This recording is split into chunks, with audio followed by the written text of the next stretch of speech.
Hey there, folks. Welcome back to the Overflow. My name is Micah Curtis.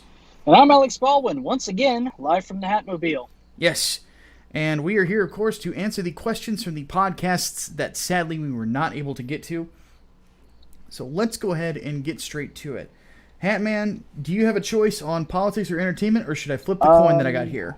I say flip a coin because, flipping a coin is what I usually do.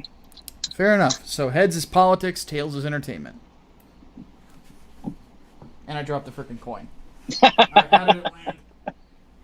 It landed on tails, oddly enough. And just to show the camera so people don't think I'm lying, you can see the eagle right there. Okay. So, let's get rolling because we got a lot to do here. Sketch Stevens asks, thoughts on Kevin Smith doing a He-Man show? Specifically a He-Man anime. Yeah. I don't know how I feel about this. I think I feel a little better about it than I do about Random Nobodies and She-Ra, but I don't know how I feel about this. Well, that's my question is She-Ra going to suck 37 dicks? In a row? Exactly. That's the thing. I mean, I really look forward to He-Man and the Masters of the Universe playing hockey on the Quick Stop roof. But if there's any man-made walruses in here, I'm out. See, that's the thing. It's been pointed out to me that Kevin Smith has not made anything really good or at least decent since Zack and Miri Make a Porno. Right, I pointed that out to you. We were thinking about that at ICMI. We're like, when's the last time that Kevin Smith did something good? Yeah, that's it. Yep, Zack and Miri Make a Porno was the last good thing that he made. So I don't know.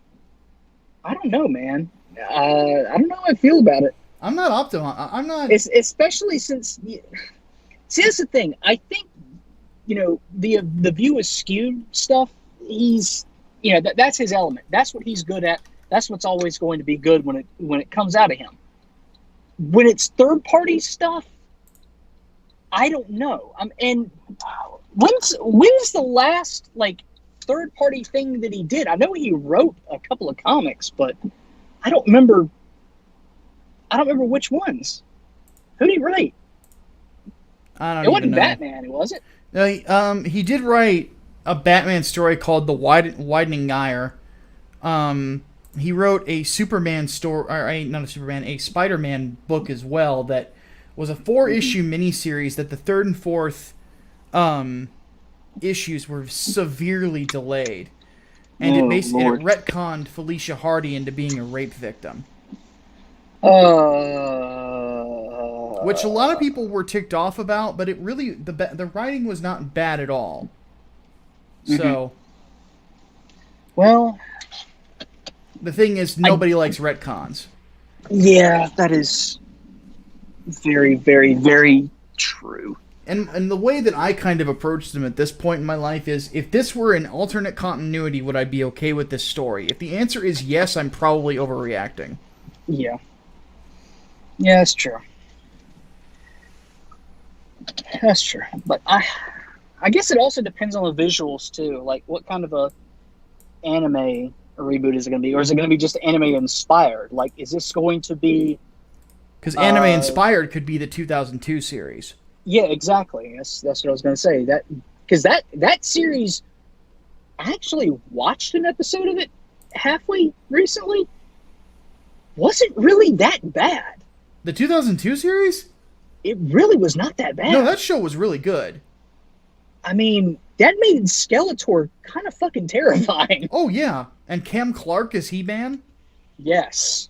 Liquid Do fucking not diss Snake? Liquid Snake. Do not diss Liquid Snake.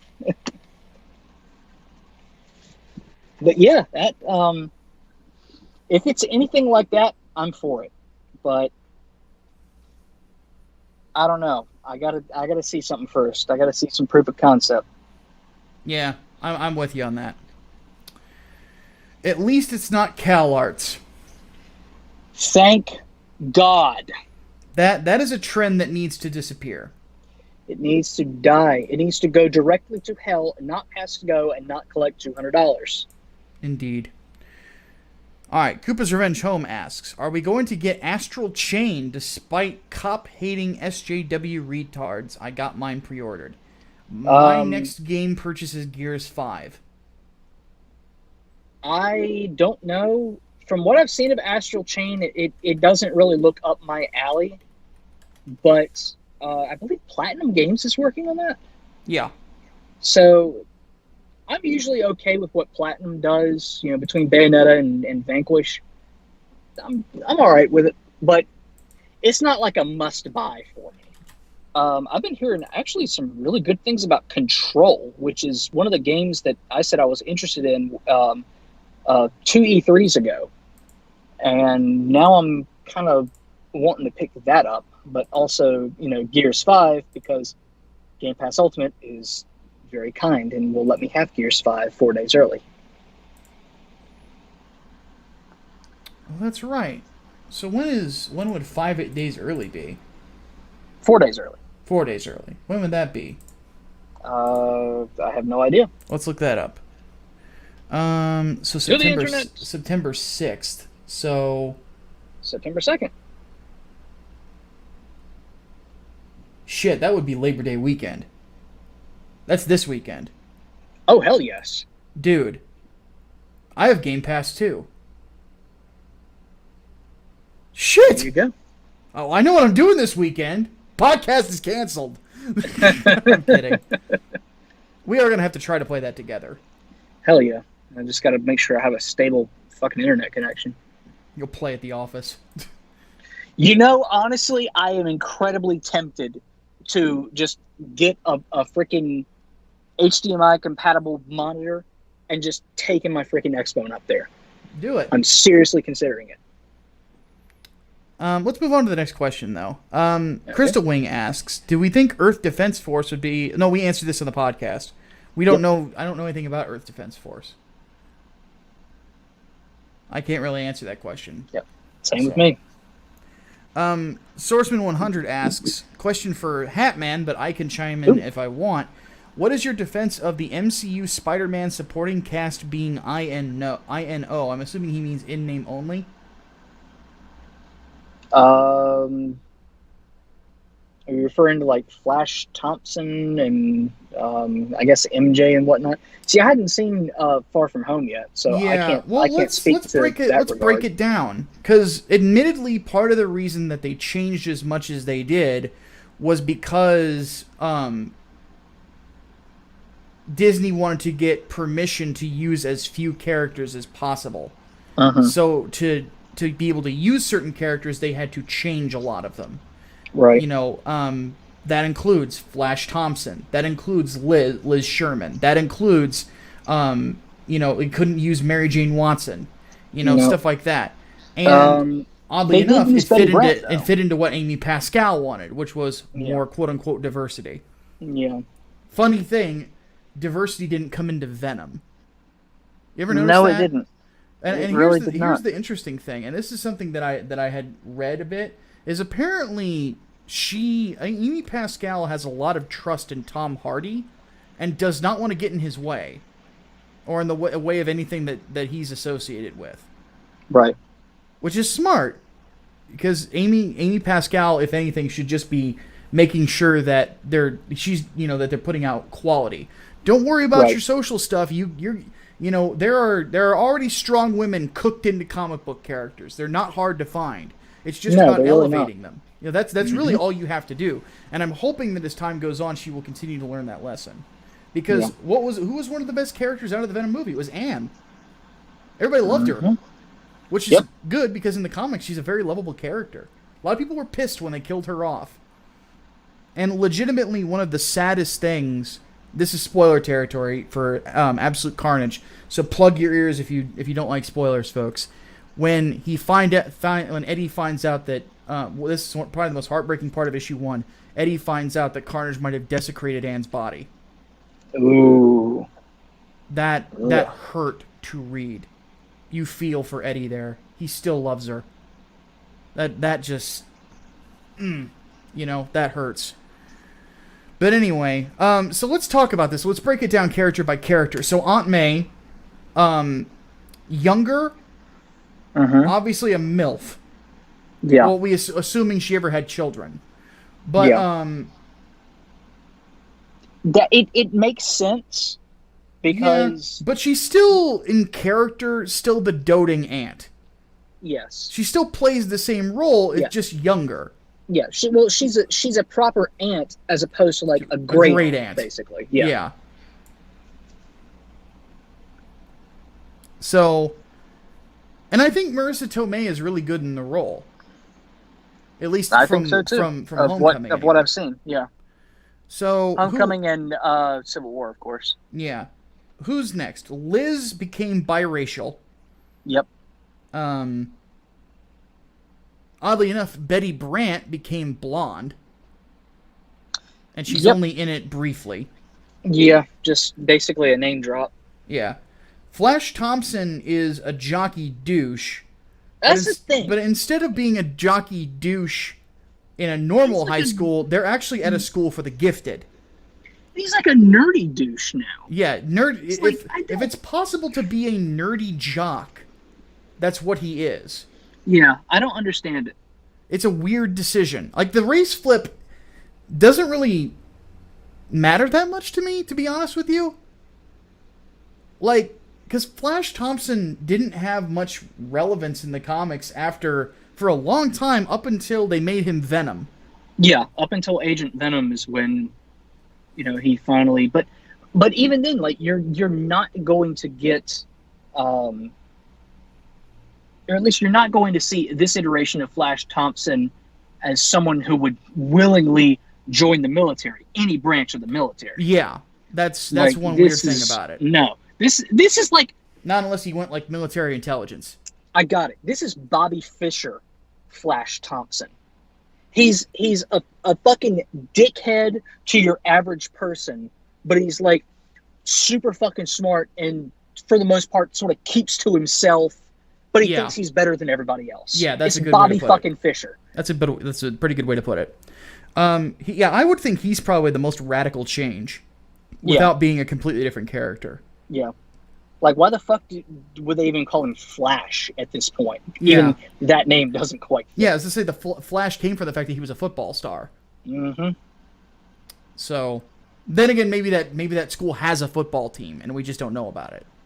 They never really specify. European. It's European football. Well, you could make him a really good soccer player, and soccer players are dicks too. So yeah, that's true. Who else we got? Ned is straight up a character from the Miles Morales run of Ultimate Spider-Man. And Michelle is not Mary Jane Watson at all. No. She's a completely new character. Yep. I don't care what anybody says. That's not Mary Jane. Yeah, well, she has nothing in common with Mary Jane. No, absolutely Mary not. Jane is a foxy model who is also a decently talented actress. This one is, again, a nerdy dork. So, everybody listening to this right now, go back and watch Spider-Man Homecoming. Think of MJ as someone who does not actually exist. She is a figment of Peter Parker's imagination. And then tell me if that changes literally anything about her fucking character. Well, we made that point when we reviewed the movie. Yeah. Because she was completely irrelevant to the film. I need to make that point again. Tell me if that changes anything about her character. Yeah, she was the most pointless character in that movie. Yeah. So yeah. She was basically there for the MJ name plug at the very end. Yeah, pretty much. I mean, I hear that they actually made her somewhat decent in Far From Home, but again, I haven't fucking seen it. Yeah, so I heard that they took a lot of the social justice elements out of her character. Thank fucking God. Yeah, because those were cringy. That whole built by racist thing with the Washington Monument was not only the Guardian debunked historical that. Bullshit. Yeah, it was not only historical bullshit, but it was cringe as fuck. Yeah. Well, and that's the thing. Leftist rags were debunking that. Mm-hmm. That should say something. Yep. You done fucked up. Yeah. But then again, nobody liked her. No. So in the next movie, to basically have your Disney, star, which is what Disney wants, they want Zendaya to be their next big star. They had to make her likable. So. Right. Well, that's the thing. She was kind of a throwaway in the first movie too, and she's really not that bad of an actress either. No. So but anyway, here's the question: do we have a defense here? I just treat it like it's a different universe. Like it doesn't really bother me. I'm not. Yeah, I don't really. I personally just don't have any strong feelings one way or another about it.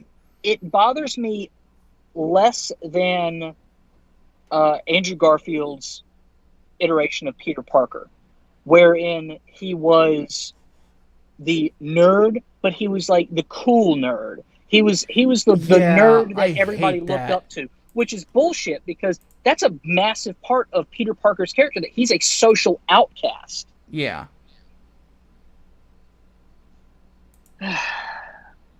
No, that bothered me. This, not so much. Yeah, Andrew Garfield understands the Peter Parker character better than anyone before him. He gets all of it right. That's one thing about it, because, and this is something that I've said to people, and people have said to me all the time. Tobey Maguire's not a bad Peter Parker, not a very good Spider-Man in a lot of ways. You mean Tom Holland is the one that gets it? Yeah, well, yeah, that's what I meant. Tom Holland is the one who gets it. Andrew Garfield gets the Spider-Man part. He can be a snarky son of a bitch, but he doesn't get the Peter Parker part. Right. Tom Holland is kind of the Christian Bale of things, in a sense. You know, how Christian Bale is with Batman. Christian Bale gets all of Batman, Right. He can be Bruce Wayne and he could be Batman, and he can flip the switch really, really easy. So, and the same thing with Tom Holland. He can really get both. Right. And the one thing is interesting because it's been confirmed that the MCU is not pursuing Spider-Man anymore, which shocks the shit out of me. Apparently, they probably think that Sony's going to go and fail and come crawling back. I don't think they're going to. I wouldn't give them the opportunity. I wouldn't either. I think that's stupid. Yeah. But the good thing is that you take Spider-Man out of the MCU if they because they're keeping the same writers, probably the same director, and they're keeping Tom Holland. Right. So you're keeping 3 really strong elements from previous movies. And now you can seamlessly integrate Black Cat, Silver Sable, all the villains, Venom, which, like you and I have said, you put a poster out there. Half of it's Venom's face, half of it's Spider-Man's face, has their names on the poster, and says 2021 $1 billion. Easy, easy money. Yeah. The only thing that disappoints me is now no Norman Osborn in the MCU. True, but we can still get him. I would still love to see under a new director to see Willem Dafoe play the character again. Yeah. Yep. But another person who I thought could play him pretty well would be Billy Crudup. But maybe I say that only because Billy Crudup looks like Willem Dafoe. It looks like Willem Dafoe's angry younger brother. So there's that. Dr. Doom leading the Thunderbolts, I guess, would be interesting. But that'll be a thing. Anyway, but I'm surprised Marvel let it go, given how big a billion is. Because I don't think Captain Marvel is not going to make as much money this next go around. No, people genuinely do not like Brie Larson. The more they think of her as that character. Mm-hmm. All right, let's keep going. Let's see. Thoughts on Halo... Oh, this is from Ontus Whisperer. Thoughts on the Halo Infinite creative director Tim Longo leaving 343 Industries. The way he co-directed 5, which is considered the worst one. This kind of reeks of what happened with BioWare and Anthem, where they lost the creative director in mid-development. Wait, hold on. And then they had to bring Casey back in. Was this the guy who was responsible for screwing up 5? I don't know. It was somebody that they had just brought on. I don't remember if it was a creative director or if it was a writer or what have you, but it's I believe it was somebody they had just brought on and made all these fucking changes to the Halo 5 script, because originally it was going to follow fairly closely to what we had seen in like the advertising, the Hunt the Truth audio series, which is actually really awesome. You should go listen to it if you haven't. Halo 5 was the first game he came on to work for with them. Yeah, okay. Previously, he was Star Wars Republic Commando and Tomb Raider.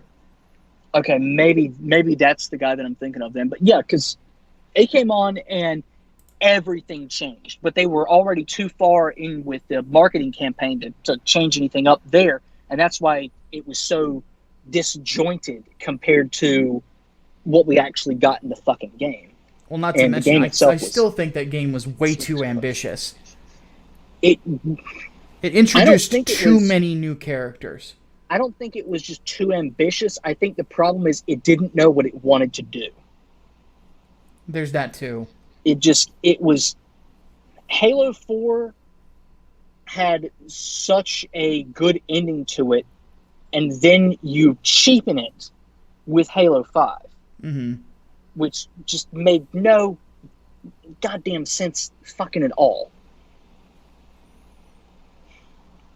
I still don't know how they're going to salvage the story with Halo Infinite. Because honestly, I'd be okay if they were just like, okay, fuck it, we're going back to the ending of Halo 4 and trying again.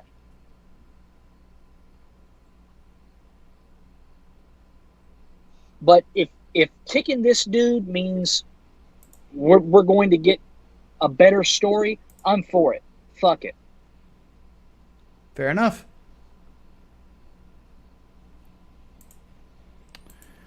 All right. Brian Gilmartin asks, favorite and least favorite RPG, Western, Japanese, or otherwise? So we got a question like this with fighting games during the podcast. So let's do RPGs. So favorite for me would probably be Planescape Torment. What about you? Good choice. And why is it Pokemon? No, I'm not going to say Pokemon. I'm going to say a proper RPG. I'd probably have to pick Legend of Dragoon, honestly. Really? I think I would.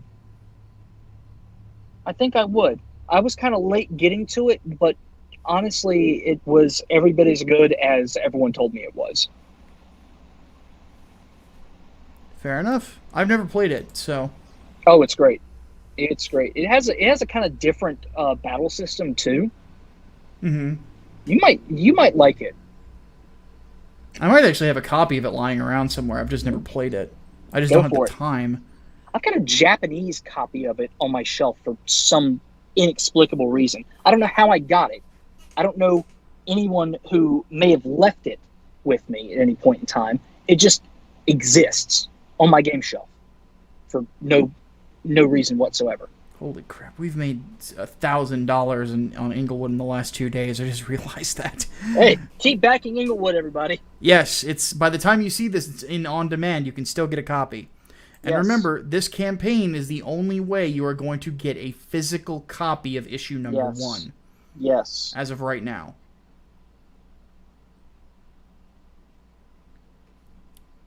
All right. So least favorite RPGs. Yeah, least favorite.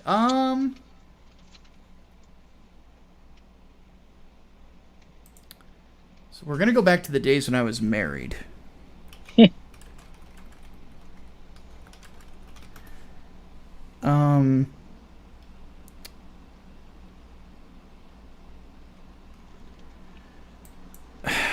What is the name of it?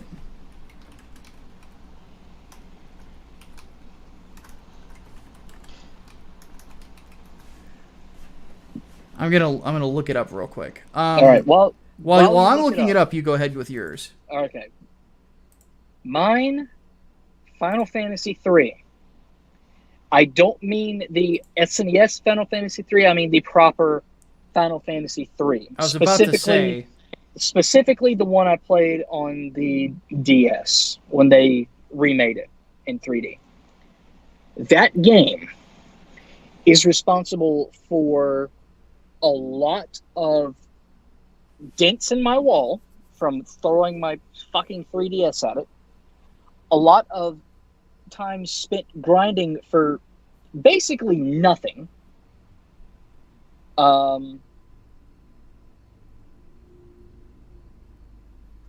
and it was a terrible fucking experience all around. It was absolutely terrible.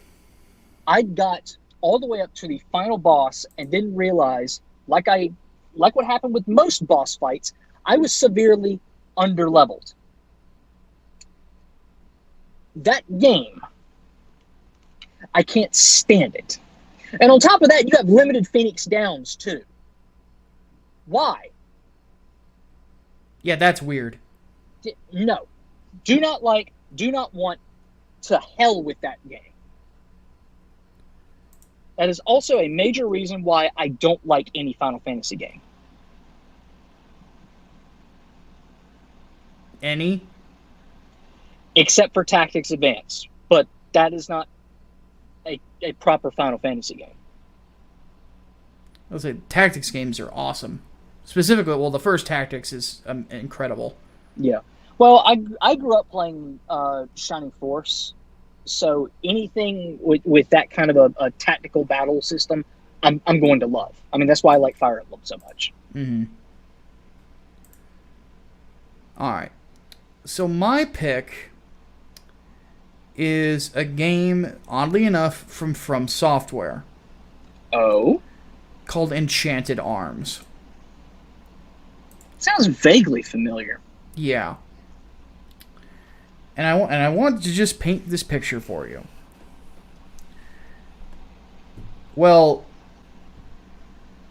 I don't know if this is the kind of picture people want to see, but I'm sitting on my couch, kind of lounging on it, and my then wife is lounging on me in some very skimpy clothing. We'll just put it that way. Oh.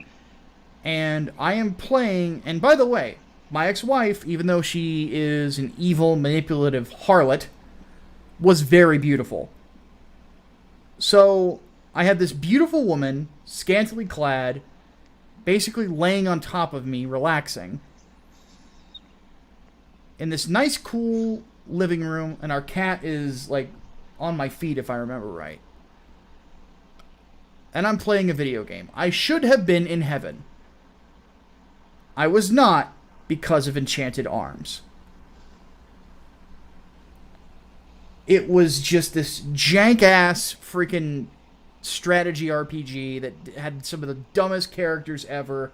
The only saving grace that her and I got out of it was there is this flagrantly gay character who attacks you with a saxophone.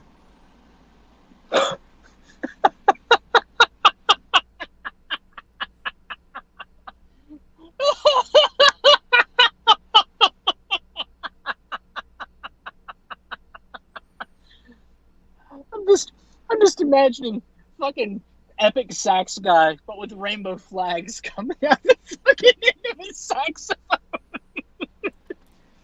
Yeah, kind of like that. Oh my god. Oh, that's funny. Oh, that's fucking funny. Yeah, I didn't play a good RPG on the Xbox 360 until Mass Effect. Like, those were some dark times. So. Wow.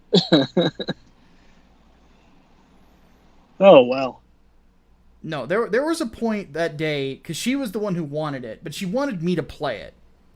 Which was this weird thing with her. Is that you were the guinea pig. She wanted me, she liked watching me play video games. It's like having your own personal Let's Player. You know? And, there was a point where I hit the pause button, I set the controller down, she looks up at me and goes, "What's wrong?" And I go, "Can we just have sex so I can bring my mood back up, please?" And that leads into a different rant. Well, no, we went and had sex, so like it wasn't all bad, but oh no. I mean the infamous rant about you and your ex-wife. Oh, there's a lot of those. No. The infamous. I know the rant one you're talking about, but yeah. That's not what it leads to. Okay, I was about to say that would have been funny. No. This was when we were married in an apartment. So, let's see here. Next question. Yes, next question. Yeah, I don't want to talk about my ex-wife. There's a lot of pain No. there. Okay, Incel Mafioso asks, Matrix 4 is now happening. Shameless cash grab, or are the Wachowskis trying to right a wrong with the inferior sequels? Well, from what I have heard, even the Wachowskis aren't happy with the ending of the third Matrix film. Which is weird because honestly, I thought it was fine. I'm one of 3 people I think that actually thinks the ending of Matrix Revolutions is okay. The fight scene was good. Just yeah. Jesus time just rang hollow with me. Let me rephrase. The very, very end with like the architect and the Oracle and what was her name? Sadi? Something like that. Just, fucking around in a park. That was just kind of bullshit. That was dumb. That was honestly kind of fucking dumb. And the best parody of that was in The Matrix Has You, that old fucking Flash compilation or whatever it was called. Yeah. But anyway, yeah, the rest of it I thought was fine. But no, the very, very end was just kind of stupid. I don't know. I wasn't that bothered by the Matrix sequels. I'm still miffed that the head of the robots is literally called the Deus Ex Machina. Yeah. Like, really? I don't know what else you'd call him. I wouldn't call him Dave, or Hal for that matter. I'd call him Bill.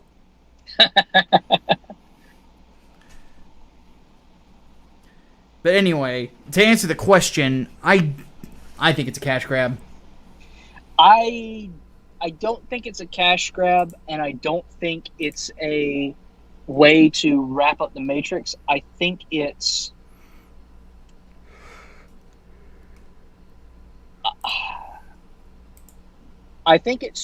trying to do something with the franchise that really has no reason to be alive anymore, but only because that is the only thing that the Wachowskis can actually do. Because what was it that they did recently that failed? Was it Jupiter Ascending? Yeah. It failed miserably. Speed Racer did not do that well. The Matrix is what they're known for. Yeah. I think it's more of a cry for relevance than anything else, if that makes any sense.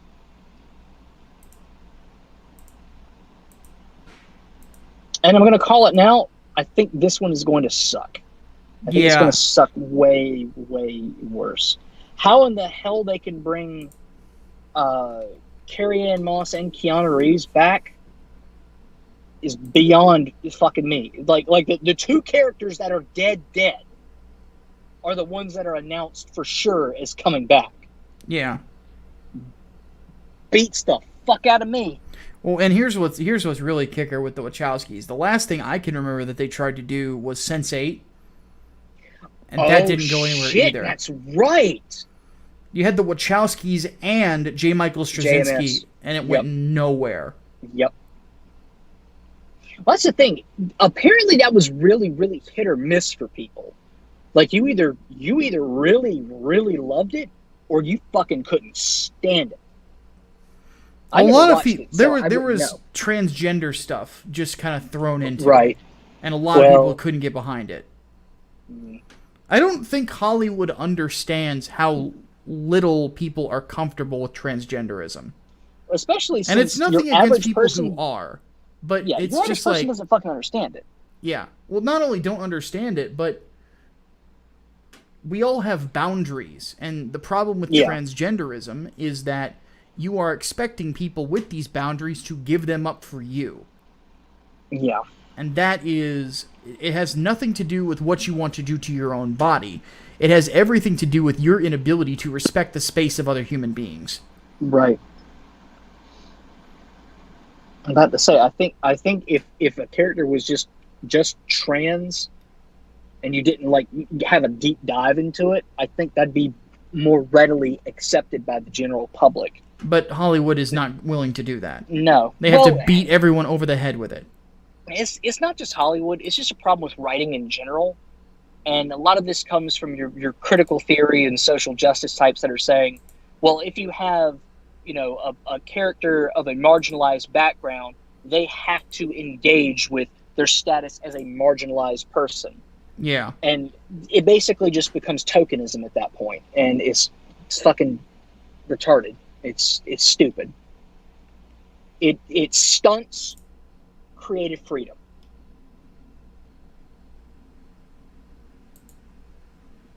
Pretty much. Anyway, let's move along. Yep. Next couple questions. Magical Robot Prisma asks, what's more interesting? Seemingly heroic characters being bastards, or seemingly villainous characters being heroic? The latter, by far. See, I say the former, and that's part of the reason I like The Boys as a comic book so much. I much prefer a villain with noble intentions. And I think they're a much more interesting character, not only to read, but to write as well. A villain that is literally only a villain in the eyes of the protagonist. They're just the opponent more than the villain. I think that is the most compelling type of character. Because then, you do have to ask yourself, why do you not like this person? Why are you rooting against them? Yeah. I mean, that, we sort of got that with Thanos in a way. He was the hero of that journey. And a lot of people said, yeah, Thanos did nothing fucking wrong. I mean, there are definitely reasons to not like him. But there's plenty of reasons to sympathize with him and in some ways see him as the true hero character. Yeah. I think that's the most interesting. Something that challenges our perspective of what is good and evil, and is it only that way because we're told it is? Let us decide for ourselves what it is and what it isn't. Gray and grayer morality, as the trope goes.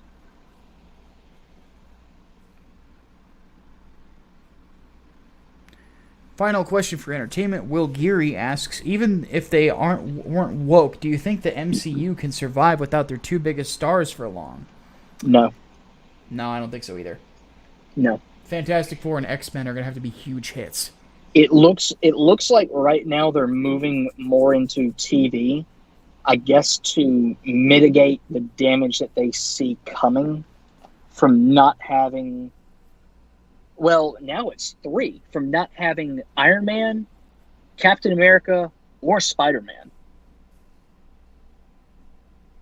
I mean, those are 3 major players in Marvel.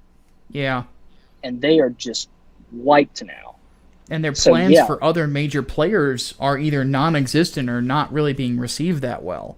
Exactly. Yeah. Thor: Love and Thunder being the primary one. The only people who came away liking those ideas were the social justice crowd, and they don't watch movies. No.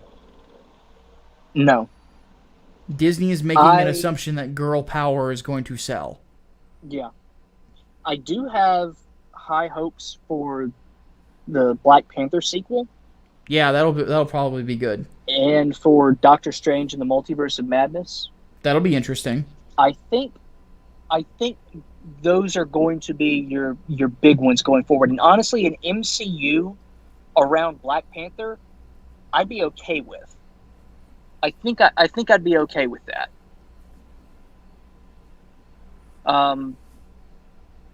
And then I'm still convinced that Shang-Chi is going to end up being the best of all of the Phase 4 films, because that seems like the passion project that people really want to make sure is fucking good.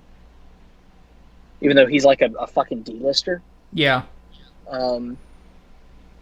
But no, the MCU right now does not have its priorities in order. They're having to face an uphill battle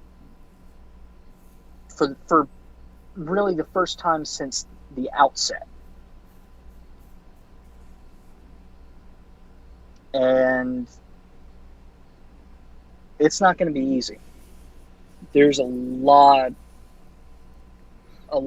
more risks involved now.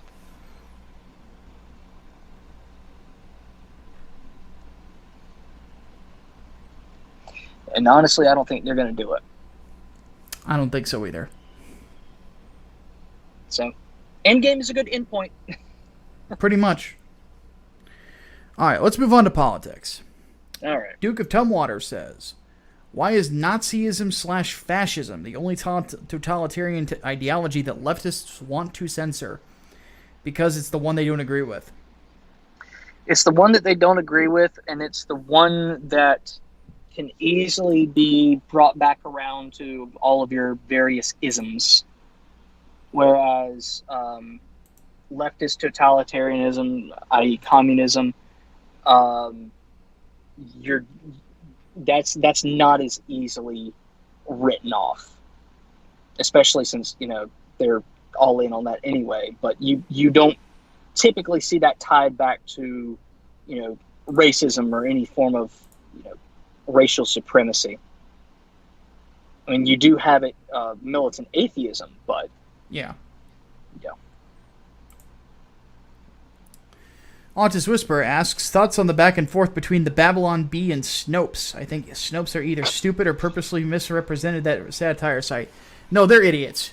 Yeah, Snopes is just being fucking stupid. And honestly, I think the Bee has a point when they say that they're being unfairly targeted, because you don't see the Onion being put through Snopes' ringer. Yeah. But Babylon Bee, 30 times? It is preposterous. And then there's that theory that it's going to devalue their site being shared on social media, especially Facebook, with Facebook's whole fact checker thing. Yeah. It's fun. It is stupid. And it's also kind of ironic how those are the only satire sites that you are not allowed to fall for. Like the Onion, everybody laughed at people who fell for the Onion articles. But if you fall for a Babylon Bee article, oh no, you're stupid and misinformed. Like, Christ, it's dumb. It's dumb, and Snopes is just sacrificing their credibility for woke points.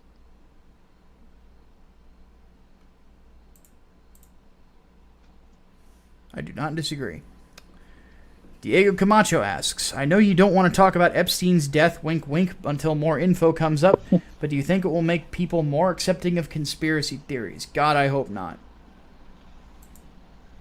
It's funny. I don't remember whose poll it was. They said 56% of Americans believe that he was murdered. Yeah. So that is now a majority of people who at least believe that this is a conspiracy. I don't know. This one is just so easy to believe. It doesn't take a whole lot of leaps in logic, as opposed to the government is covering up things about aliens, or Lyndon Johnson killed JFK, or shit like that. So no, I don't think people are going to be opened up to more conspiracy theories, or even start to believe them more often. I think this one is this is basically baby's first conspiracy theory. It's just so easy to believe in it. Yeah. Let's see here. Incel Mafioso asks, why are the Koch brothers so polarizing in politics? Is the hate justified? Well, it's very simple. They donated to Republicans. Yep. That's it. Yep. Why do you think Bernie Sanders always went after them? I guarantee you, if George Soros was a right-winger, you'd see the same fucking thing with him. Yep. You are not allowed to give money to right-wing people, according to the left. Nope. Ever. Nope. Every billionaire is a policy failure, unless that billionaire is a lefty, in which case, please give money to my Patreon. Yeah, pretty much. Kale Bach asks, at what point does that saying, do not attribute to malice what can be explained by incompetence, no longer apply? When people are malicious. Yeah, pretty much. And that's the thing about malice. Malice is obvious. They're like subtle malice is not something you see very often. No. Like if people don't like you, they're going to be pretty obvious about it. Yeah.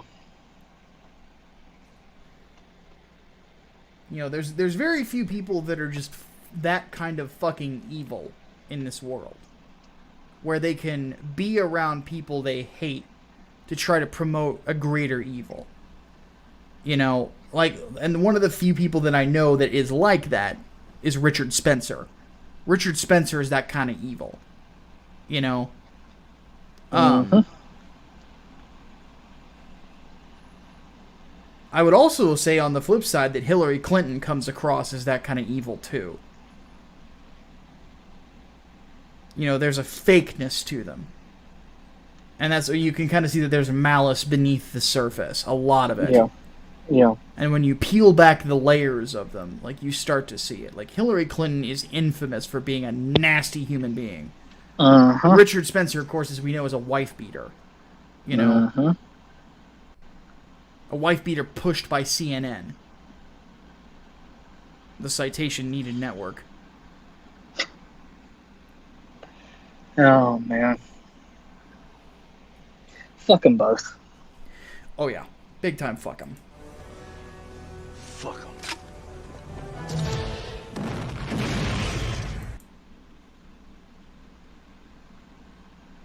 Eclectic 1995 says, how much do you think a teacher should be paid? What they earn?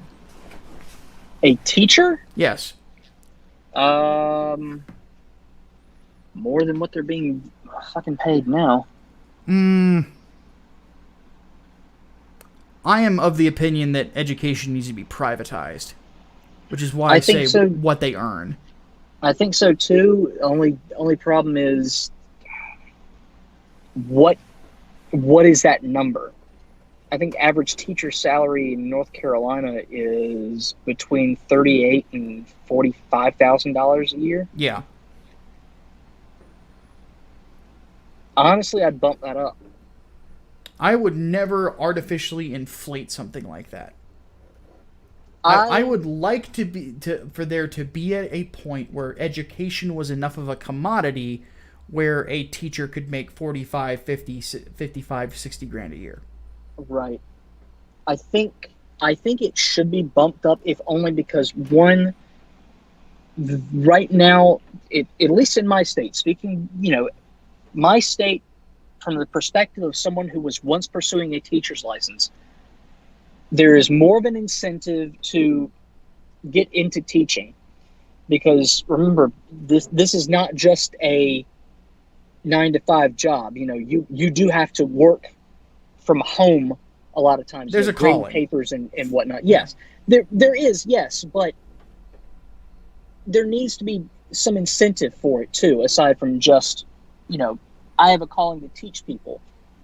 It's there needs to be some kind of real financial backing to it. There's just one problem. If that funding comes from the government, you have no reason to get better, because it's easy. It's you are getting paid that. It's right. Guaranteed money, and it will inevitably cause laziness. It's a problem with teachers' unions.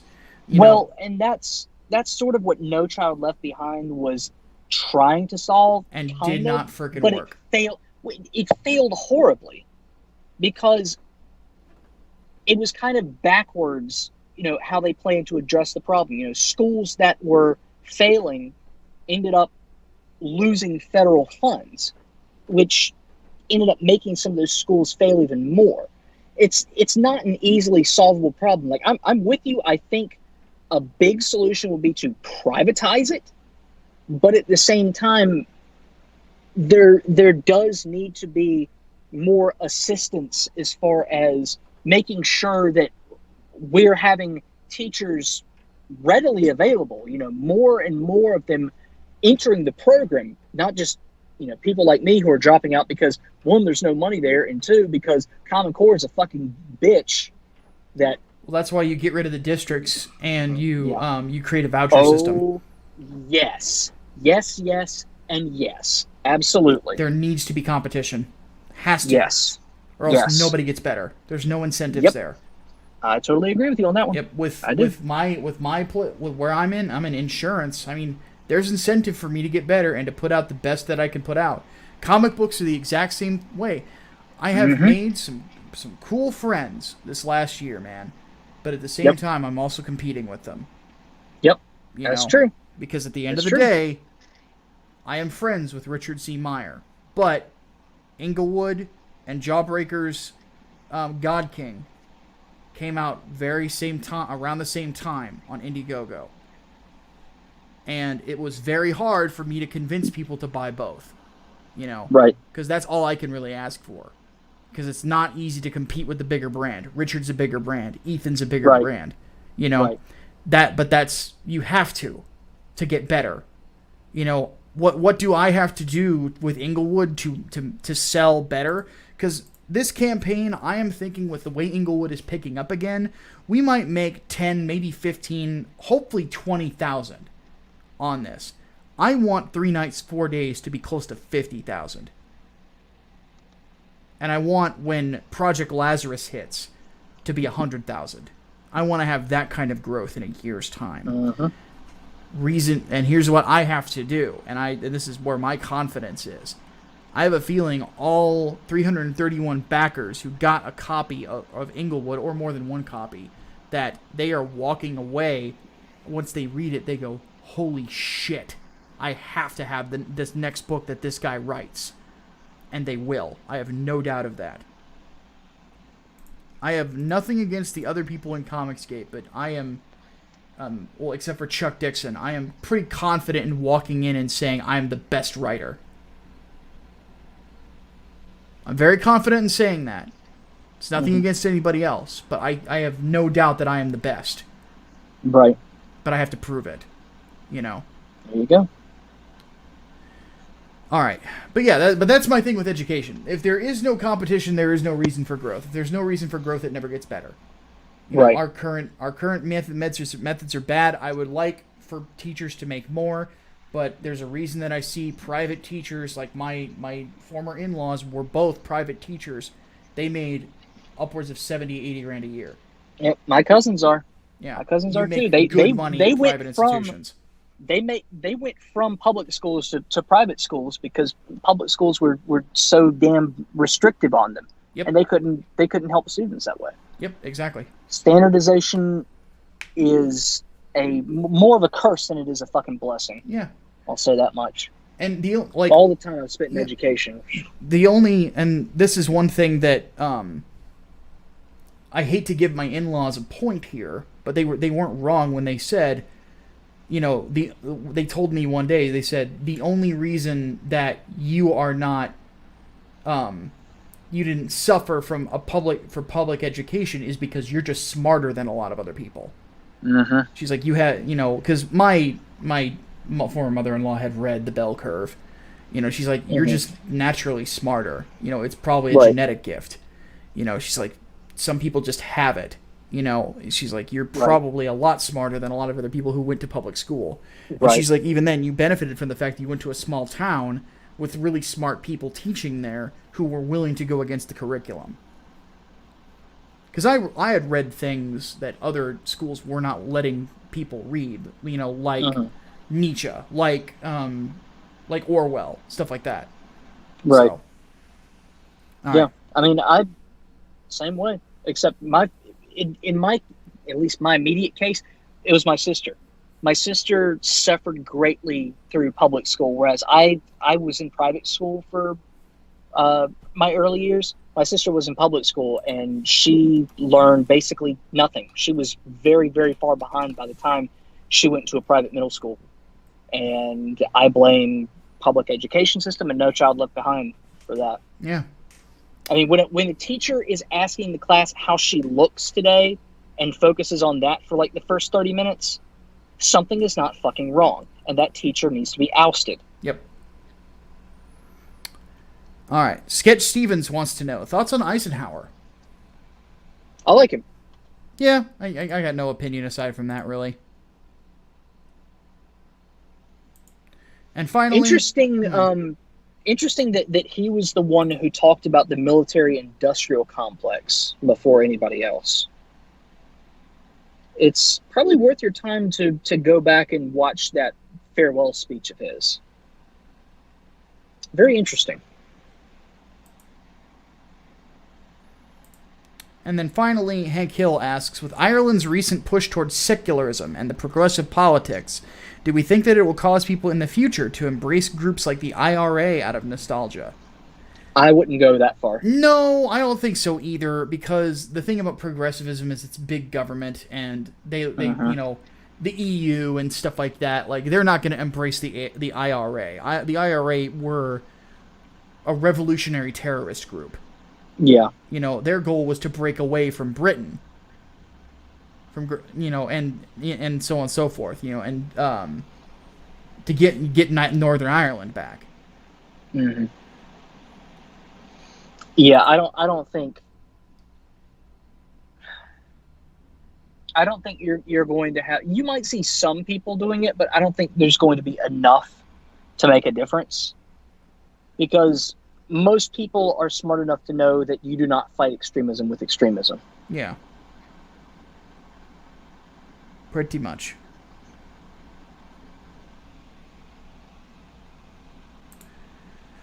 Well, that was the last question. That's it. That is it. All right. All right. And as of the end of this recording, so this is going to date us, but I don't care, Englewood is sitting at 8,747. So doing quite well, to say the least. Yep. So thank you guys. As of this recording, we still have how many hours left in the campaign? 6 hours. 6 hours left in the campaign. Oh, God, so that's going to end at like 3 a.m. my time? Yep, pretty much. Jesus. Okay. Well, whatever. All right. Well, thank you guys. Absolutely. Thank you guys. You guys are just, you keep blowing me away. You keep blowing me away. Now we're going to keep blowing you guys away.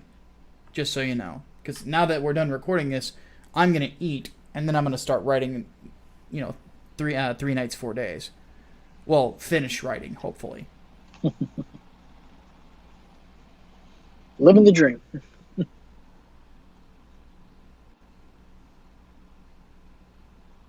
Alrighty, folks. We are going to go ahead and take off. So hopefully you enjoyed the episode. Don't forget to come back this coming Saturday for the podcast, of course. We will have fun times ahead, that is for sure. But until next time, my name is Micah Curtis. And I'm Alex Baldwin, also known as the Hat Man. We'll see you later. Deus Vult. Deus Vult.